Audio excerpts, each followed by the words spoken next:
ঢাকার কেরানীগঞ্জে অসচ্ছল বীর মুক্তিযোদ্ধাদের জন্য নেওয়া বীর নিবাস প্রকল্পে ঠিকাদারি প্রতিষ্ঠানের অনিয়ম দুর্নীতিতে এখনও খড় বুঝে পাননি ৩০ মুক্তিযোদ্ধা। খড় পাইয়ে দিতে অনেকের কাছ থেকে মোটা অঙ্কের টাকা নিয়ে লাপাত্তা হয়ে গেছে প্রতিষ্ঠানটি। জীবনের শেষ সময়ে এসেও নিজেদের প্রাপ্য অধিকার আদায়ে সরকারি দপ্তরের এক প্রান্ত থেকে অপর প্রান্তে ঘুরতে হচ্ছে মুক্তিযোদ্ধাদের।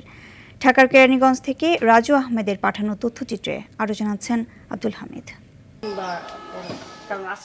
অসচ্ছল বীর মুক্তিযোদ্ধাদের জন্য ২০২১ সালে ঢাকার কেরানীগঞ্জে বীর নিবাস প্রকল্পের আওতায় ৭০টি ২ কক্ষের বাড়ি বরাদ্দ দেওয়া হয়। প্রকল্প বাস্তবায়নে ৭টি ঠিকাদারি প্রতিষ্ঠান দায়িত্ব পেলেও মেসার্স কিংডম বিল্ডার্স প্রভাব খাটিয়ে একাই বাগিয়ে নেয় ৩৫টি বাড়ি নির্মাণের কাজ।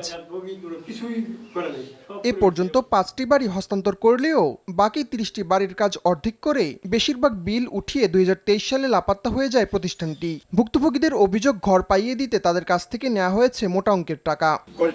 টাকা তো উঠাই নিয়ে গেছে, সেটা তো দায়ী মুক্তিযোদ্ধারা না। এর জন্য দায়ী কিন্তু মুক্তিযোদ্ধারা। দায়ী হইল একমাত্র অফিস।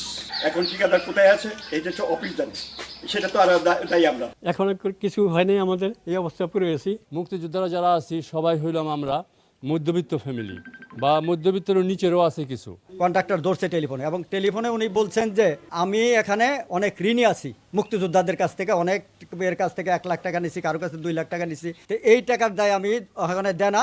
আর তারপরে আমার একটা সংশয় যে আমি যদি এখানে আসি তাহলে আপনারা আমার রেসপন্সিবিলিটি নিতে পারবেন কিনা আমার জীবনের। অভিযোগ অস্বীকার করে কিংডম বিল্ডার্স দায় চাপাচ্ছে প্রকল্প বাস্তবায়ন অফিসের ওপর। মুক্তিযোদ্ধাদের কাছ থেকে তো ভাই কোনো টাকা নেয়নি কারো কাছ থেকে, যে অফিসিয়াল কিছু সিস্টেমের কারণে হয় না। তবে এ বিষয়ে ক্যামেরার সামনে কথা বলতে রাজি হননি উপজেলা প্রকল্প বাস্তবায়ন কর্মকর্তা রাশিদুল ইসলাম। অনিয়ম তদন্ত করে ব্যবস্থা নেওয়ার কথা বলছে উপজেলা প্রশাসন। ৩০টি ঘর যেগুলো হস্তান্তর করা হবে সেখানে কতটুকু কাজ হয়েছে এবং কি অবস্থায় আছে ওভারঅল অবজারভেশন নিয়ে আমরা এর পরবর্তীতে ব্যবস্থা নেব। ঠিকাদারি প্রতিষ্ঠানের অনিয়ম আর সংশ্লিষ্টদের দায়িত্বহীনতায় ঘর না পেয়ে অসচ্ছল মুক্তিযোদ্ধাদের দিন কাটছে গভীর অনিশ্চয়তায়। দ্রুত এই সমস্যার সমাধান পেতে ঊর্ধ্বতন মহলের হস্তক্ষেপ চান তারা।